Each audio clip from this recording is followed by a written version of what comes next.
Svake jeseni ponovo me oduševi koliko ovaj jednostavan pripravak djeluje na luk i druge sezonske biljke. Rezultati su vidljivi već nakon nekoliko tjedana. Glavice rastu snažno, zdravo i bez znakova bolesti. Kako su dani skraćuju i temperature polako padaju, sada je idealan trenutak da biljkama pružimo prirodnu potporu koja će im pomoći da ojačaju korijen i spremno dočekaju hladnije razdoblje.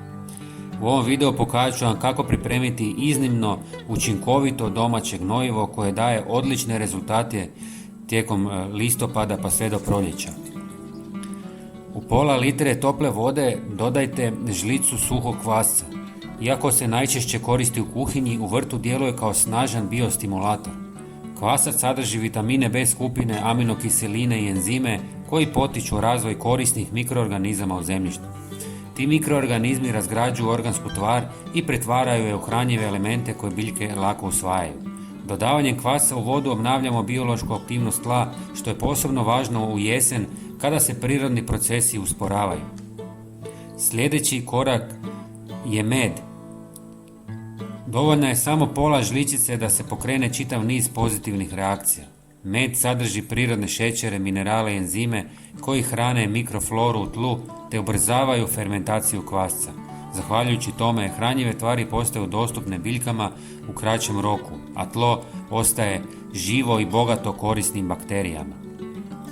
Treći sastojak je drveni pepeo, 1 žlica.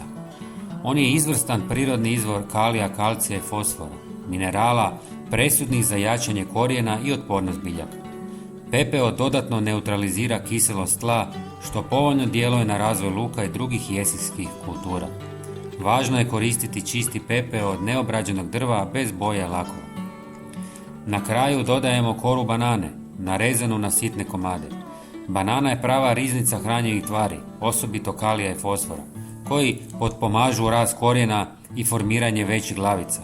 Kako se kora polako razgrađuje, postepeno otpušta hranjive tvari, čime biljke dobivaju dugotrajan izvor energije. Uz to privlači korisne mikroorganizme koji dodatno obogaćuju tlo. Sve sastojke ostavite da odstoje 24 sata. Tijekom tog vremena započet će prirodna fermentacija. Nakon toga, ako želite tekućinu, možete i procijediti i razrijedite sa 2 litre vode. Tako ćete dobiti blago, ali izuzetno hranjivo gnojivo koje možete primijeniti jednom mjesečno na luk, češnjak, cvjetnice i duge trajnice. Ovaj jednostavan pripravak ne samo da potiče rast, nego i poboljšava strukturu tla, jača otpornost biljaka i osigurava bogatu i zdravu berbu. Pogledajte naš sljedeći video na ekranu. Hvala vam i pozdrav!